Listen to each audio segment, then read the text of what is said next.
Mimi unajua mimi napenda kuambia Kenya ukweli kabisa na sipendi kujifanya. 2023 wakati huu kijana ameshinda hicho kikombe ama hizo riadha. How many people celebrated? Tuongee tu ukweli. Watu walijilaza tu damu. By the way, ameshinda nini? Oh, congratulations. Kenyans in Canada. Shua. Ikatulia kabisa. Unaona? Aya, hao vijana zile kama huyo sasa Kipruno, kitu alikuwa anasema, we need tunahitaji fields, tunahitaji hizi gadgets za kufanya mazoezi, viwanja vinafaa kutengezwa. What happened? Nothing. But sasa amekufa. Kenyans sasa wamestand together. Na nini amefanya kifo? A lot of speculations, a lot of lies that is actually surrounding the death. Is just something that is very, very bad. So we are full of hypocrisy. We don't support our own when they are alive. We don't celebrate them. But once something occurs, we start speculations and finger pointing. So, kama kuna mwanamke ukweli, kama ulikuwa na date wacha ujinga, we go your way bana, we ni chokora. You are just an opportunistic. Unaelewa? Lakini kama tuseme uko na mtoto na Kipruno, unajua wanaume pia tuna maneno mengi tu, tukubali. Ngojea mambo ya cool. Usiende kutafutana na bibi yake. Enda utafutane na mzee. Mwambie baba, wakati umepata mziba, mimi singekuja hapa kukuambia kuhusu uhusiano wangu na mtoto wako. Ila naomba msamaha, lakini kuna kitu hapa. Na mtoto na kama uamini niko ready, mwende mkapime. Huyu mtoto ni wa hii familia. Sitaki pesa, sijakuja kuoleka. Mimi nakuja tu kuwafahamisha kwamba kuna a family member mwenye mimi nilikuwa naye na bado sikuwa nimetambulishwa kwa wazazi. Lakini mambo ya kuja kwa mitandao, you know, I was dating him, he was kwera. Songa kabisa na huko. Mambo na dating wacha. Hujambo mtazamaji wetu popote ulipo, ni tumaini langu kwamba ubuheri wa afya, na bila shaka kando yangu leo niko na Truth Watchdog, anataka kutupea za ndani tujue ikoje. Na kabla tuendelee, mimi jina langu ni Edith Situma Makrel. Karibu sana Truth. Nashukuru sana. Kila siku Mwenyezi Mungu mbele.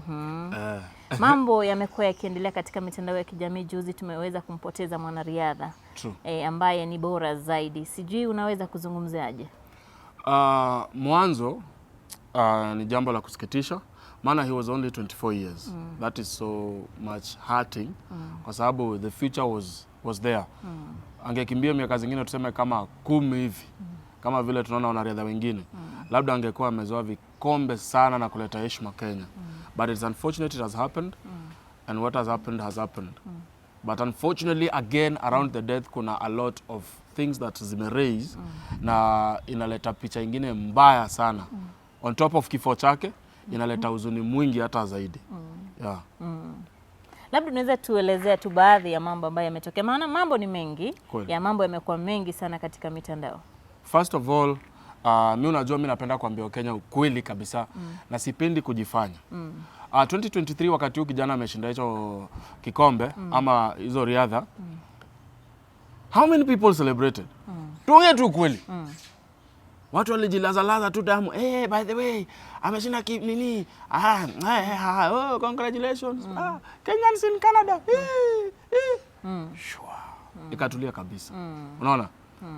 Aya, hao vijana zile kama huyo sasa Kipruno, kitu alikuwa anasema, we need tunahitaji fields, tunahitaji hizi gadgets za kufanya mazoezi, viwanja vinafaa kutengezwa. What happened? Nothing. But sasa amekufa. Kenyans sasa wamestand together. Na nini amefanya kifo? A lot of speculations, a lot of lies that is actually surrounding the death. Is just something that is very, very bad. So we are full of hypocrisy. We don't support our own when they are alive. We don't celebrate them. But once something occurs, we start speculations and finger pointing, which is something bad kabisa. Sasa, for example, unaona ule mkimbiaji mwingine wanamuita nani? Kipchoge. Sasa Kipchoge, naona hawa online media. By the way, watu wa online media, please, if you have not done any thorough investigation, don't talk. Something that surrounds death, a loss of life, is not something you come and give your comments without backup information or background search. Naona wase wengi sana, Kipchoge ameua, ilikuwa mpango ya serikali. Kama hauna evidence, hiyo kupayuka yako inaweza kukucost vibaya sana.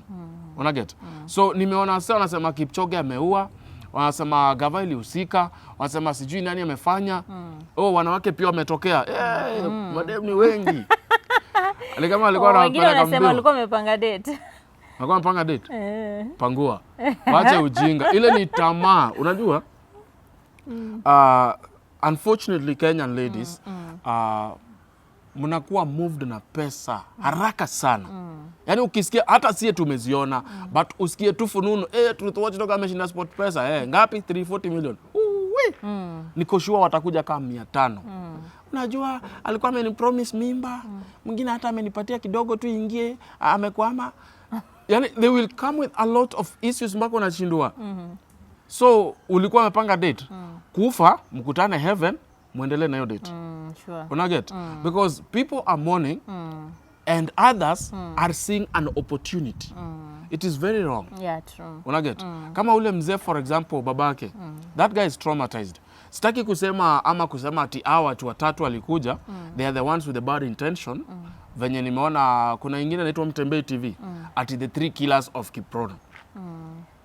Kiprono was the one driving. He did not have the 3 killers. Unaelewa? So unaona huyo mzee ako stressed sana. Mpaka sasa akili inajaribu ku go through everything. What could have occurred? Why were these people here? Hata kama anajua tuseme for example, the reason why they were here is 1 2 3. Lakini kifo cha mtu wake kinafanyanga, as a parent I understand. I have ever lost twins and that actually crushed me. I blamed the doctors, I blamed the hospital, I blamed my mother-in-law, I blamed everyone, and I even blamed myself. Yet me see daktari, unaget? So I understand that old man, the frustrations he's going through. The future that was actually there for this young man meant so much for the entire family. Because angeenda kama 2 3 hivi, ule mzee angekuwa na drive man. Yeah, sure. Unaget? Ule mzee angekuwa na drive. So hichi kifo yeye kuongeza vitu anaongea, mimi namuelewa kama mzazi. Like you want to find a reason as to why. How? Ati alikuwa anaendesha gari alafu pungulu. No. So we don't have to say sijui nani ako na mashetani. Na wala ujinga wa Kenya wanaongea mpaka nakasirika sana. Like you have a lot of time to spread lies. Even cook lies about a matter that we all don't know. Ukisikia kitu kwa under investigation, punguza nyege. Mambo ya kunyonga wacha. Ngojea investigations zifanywe na wale ambao wamehitimu kufanya investigations. Wakishamaliza zile report zikama up. Sasa kama saa hii sijui kama mmewatch hiyo dem mwenye alikuwa hapo, alikuwa part of the amekuja akasema nini? Who was driving? Kiprono. Before then, watu walikuwa wasema nini? Unaona ubaya kurukia information. Unaongea vitu ambavyo huvijui. We tulia. Wacha kierere. Ujakuwa DCI, umeshakuwa wewe sasa ndio private investigator. Ushajua kila kitu, wanaleta information za uongo. Ndio maana mimi sikuwa nataka watu warukia. Kwanza nilikuwa nataka niulize wa Kenya. Mlikuwa mnamcelebrate? Before hii mambo yote. You are not celebrating this guy. Tuache kujifanya hapa sasa ndio ati tunajali sana. When our heroes die, that is the moment we come out. You know nothing. Wewe endelea tu na hiyo roho yako mbaya. Wakati watu uko hai wanafanya vitu vizuri wa support, alafu wakishakufa unajifanya wewe ndio lawyer, magistrate and the jury. That is something that is hurting. And I just hope that actually the old man finds solace and peace within this moment. And hopefully that actually the heroism, the pride of that family continues in the soul of this young man. Yeah. Na Truth, tunaelewa kwamba wewe ni mtu ambaye uko na familia pia. Na Kiptum pia tumeona pale katika mitandao ya kijamii aliweza kuongeleshwa na mke wake. She warned him. Maana alikuwa anasema ako fatigued and the wife tried to talk to him kumwambia atulie kwanza, at least akwe sawa ndiposa akaweza kutravel. Maybe kama wewe unaweza semaje, your wife akikuadvise kitu kama hiyo, unafaa kumfuata ama unafaa kufanyaje? Hapo hivyo it will take two things, unaona? Mimi kama mwanaume, at the end of the day, yes, I will take your advice serious, and I will also weigh. Saa zingine utaniambia, like, let me be honest with me. I only sleep around, kama nimelala sana, 5 hours. Iyo nimelala na nimelala. Mimi ulala saa 10, naamka saa 1. Every single day. Unaget? Reason being, nikidoze, niko na very huge mlolongo nyuma yangu, unanitegemea. Kama venye mimi usema, kuna watu, even at the age of 40, bado anategemea wazazi. Sisi tulianza kutegemewa na wazazi at the age of 19. Unaget? So una way. Unasema, kuna hii do, kuna hii deal. Sasa nikikosa kwenda hii deal, inaweza leta ngorifla. Yeah. Yes, nasikia nimechoka, lakini unajiambia tu wacha nijipush, nikitoka hii deal nitaka kupumzika. So yes, it's good for us to listen to our partners. It's good to take serious consideration. But at the same time unapatanga, unaona kama kukimbia ni kazi ya kujiandika. Sio ile yenye utakuja waambie boss, ni aje mzito? Hii mwezi manze kama unaweza nipatia advance. Ile haina advance, haina hizo nini. So unaona lazima tujipush for the betterment of your wife, your children, and probably your parents. True. So yes, good advice, but at the same time, what was at the table? That is very, very important. Because upumzike. The same wife, akose pesa ya kusuka, akose pesa ya ninio, ya matumizi, school fees, nini. So hizo vitu pia what tunaput in consideration as men, because hautarudi waambia wife wako, ati, baby, unajua venye uliambia nipumzike, ile deal ya Nike ilienda. Lazima utoe hiyo do. So I think that is the pressure that actually comes with self-employed men, because they have to make sure that they are fulfilling the duties of actually financial support from the family. Yeah. And what do you have to tell these girls ambao wanakuja katika mitandao wakisema walikuwa wanapanga date na Kiptum? Do you think wana hurt hii familia ya Kiptum ambaye the wife na watoto, ama are they doing the right thing? That is very traumatizing. That is very traumatizing. For example, just an example, wende mwangu. Kila kitu mi udu, mi kuambia. Hey babe, ni aje, kuna marathon inatokea. Babe, ni aje, kuna trip inafaa twende. Babe, ni aje. So, I have been that open to you, and you know me. Then, haujawahi speculate ama suspect anything in our entire marriage life that I've been alive. Then, all of a sudden, people wamesikia tio kulikuwa na deal ya 45 million na wa China, au pia wanataka kuwa part of the deal. Unaelewa? Yeah. It is so embarrassing. We kama ulikuwa umepanga date, cancel hiyo date, just let it go. Let it go. Watu wana grieve. Na it's always good, by the way, mwanamke mwenye heshima, acha nikwambie. Mwanamke mwenye heshima kama tuseme alikuwa na date Kipruno. This is not the time. Hata kama uko na mtu wa Kipruno, this is not the time. Juu hata huyo mzazi ukienda kumwambia wachana na dem. Unajua sasa Kipruno ndiye alikuwa ananishukia watoto wangu. Alikuwa tumefanya hiyo kitu na tuko na watoto wawili. The father will not listen to your nonsense. The father, not the girlfriend or the wife, won't. Because the trauma that is coming with this of a sudden death and the future that had been promised by the son, you can't compare the two. Mimi nalia mtoto wangu ananiambia watoto wako wawili wameacha na njaa. Kwera. Unaelewa? So kama kuna mwanamke ukweli, kama ulikuwa na date wacha ujinga, wewe go your way bana, wewe ni chokora. You are just an opportunistic. Unaelewa? Lakini kama tuseme uko na mtoto na Kipruno, unajua wanaume pia tuna maneno mengi tu, tukubali. Ngojea mambo ya cool. Usiende kutafutana na bibi yake. Enda utafutane na mzee. Mwambie baba, wakati umepata mziba, mimi singekuja hapa kukuambia kuhusu uhusiano wangu na mtoto wako. Yeah. Ila naomba msamaha, lakini kuna kitu hapa. Na mtoto na kama uamini niko ready, mwende mkapime. Huyu mtoto ni wa hii familia. Sitaki pesa, sijakuja kuoleka. Mimi nakuja tu kuwafahamisha kwamba kuna a family member mwenye mimi nilikuwa naye na bado sikuwa nimetambulishwa kwa wazazi. Lakini mambo ya kuja kwa mitandao, you know, I was dating him, he was kwera. Songa kabisa na huko. Mambo na dating wacha. Tuko na wanawake wanatupenda. Hatuna uwezo wa kukua nao. Tuna wanawake tunapenda. Hatuna uwezo wa kukua nao. Tunashikilia tu mmoja. Unajua pia economy inakuwa ni ngori. So wewe kama ulikuwa pale concubine, enda usome Bible. Kulikuweko na wao.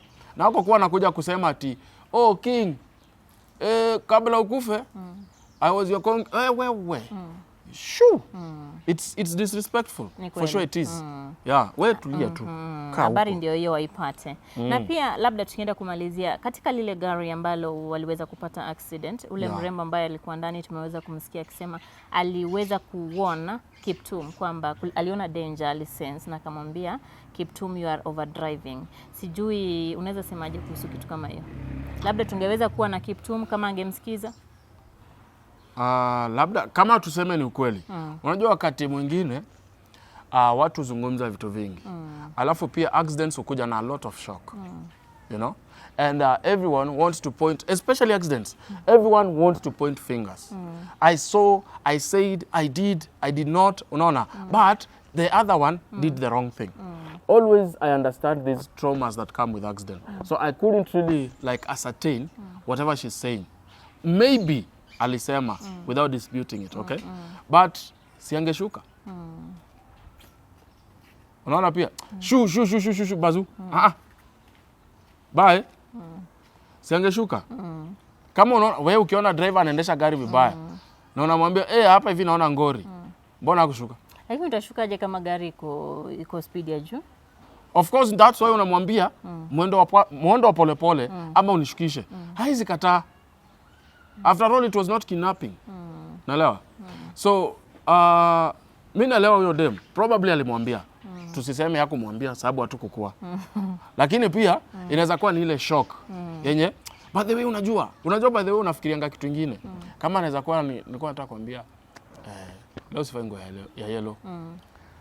Lakini hiyo ni mawazo yangu, si eti nimekuambia. Alafu sasa zile tuseme vitu funny zina happen na by the way unajua nilikuwa nimemwambia asifai nguo ya yellow. Hiyo ilikuwa ni mawazo yangu. Unaelewa? Ilikuwa ni mawazo yangu. So dema alikuwa anaona gari inaenda, anasikia mwambie, lakini pia juni star. Labda anaogopa kumwambia. Star wewe buda. Twende slow. Una get? So probably pia kuna recklessness driving yenye ilikuweko. Lakini juni star haiziambiwa. Ule ambiwagi. Una get? So we can't just throw shades, but at the same time we need to be considerate. Wacha kwanza ka wave kapita. Ndio maana mimi sikuwa nataka hata kuongelea hii story sana. Sababu kila mtu they are doing it for views unfortunately. You know? Story nani inaenda? Kipruno, Buddha come. Unaona wale watatu? Wallahi ni madevo. Illuminati. Nimeona mpaka mwingine anasema Kipruno ni Illuminati. Alikuwa Illuminati. We bro, we unajua Illuminati wako wapi? Si hata uingie Illuminati ukuwe mnoma hivyo. Sure. Unaget? So all this is just for viewership and taking up the matters. Itafanya to trend. So that's why you see there is a lot of vipindis. Na mademu wengine ujue ni content creators wanawaleta. Hii game ni dirty wa Kenya, si wadanganyi. Content creators ni waleta. Sasa utafanya hivi, wewe utasema ulikuwa demu wa Kiprono. Si ni story tu ya haraka alafu naenda. Alafu nakupatia 2,000. I'm telling you that is how dirty it is in Kenya.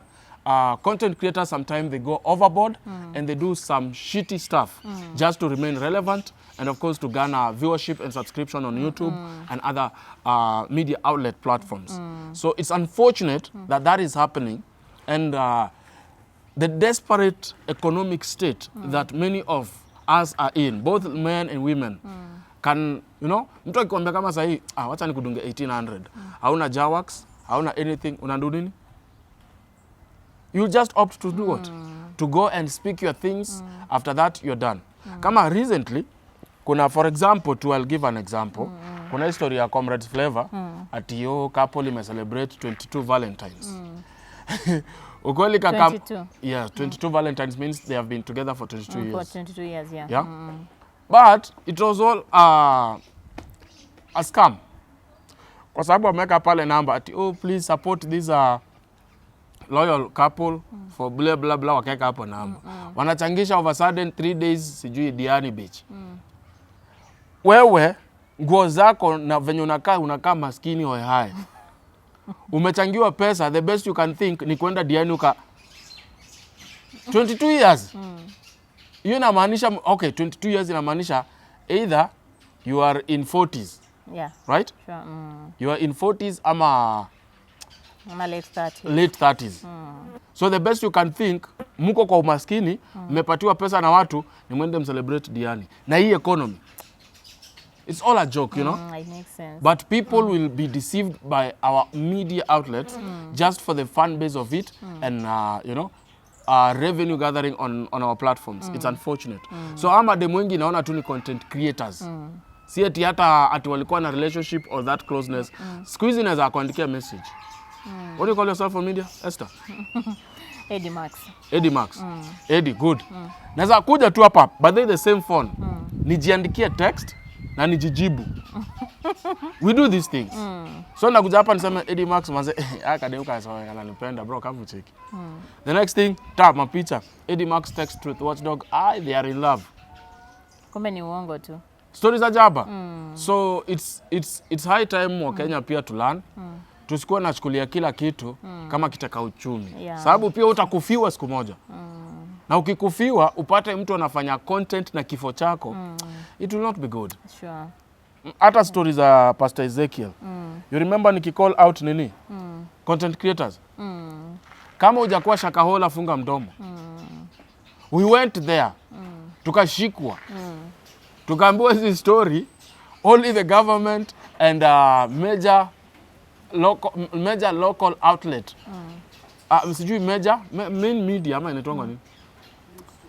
Mainstream media, yeah. Mainstream media are allowed to cover this. Mimi nilishikwa na cameraman wangu. I never talked. Zile vitu zote nilipata huko, zile niliona, nilifunga domo. Lakini unaona mtu hata jai kanyaga Mombasa. Ako Thika. Thika amefika Shakahola mpaka wamerecover mtu mwenye alikuwa wawe na Mackenzie na Pastor Ezekiel. Akaletwa Thika, sasa wanamhoji Thika. All for views. I had to call them out and tell them stop this nonsense. Unaona? Pastor Ezekiel amekosea, sawa. Mackenzie amekosea, sawa. Lakini kama una information, bro, wacha kumislead wase. Because unajua uongo, wewe unafanya brain ifikirie ni ukweli. True. So we need to also be considerate. And especially sisi watu wa media. Tunafungia ma Citizen TV huko, tunafungia ma NTV, KTN. Tunawafungia by the way. And it is not a joke. This era of ours, it will be the next big thing. But the only way for it to remain relevant is we make sure that our information is organic, authentic, and straightforward. Let us not cook information for the sake of viewership or growth. Yeah, sure. Yeah.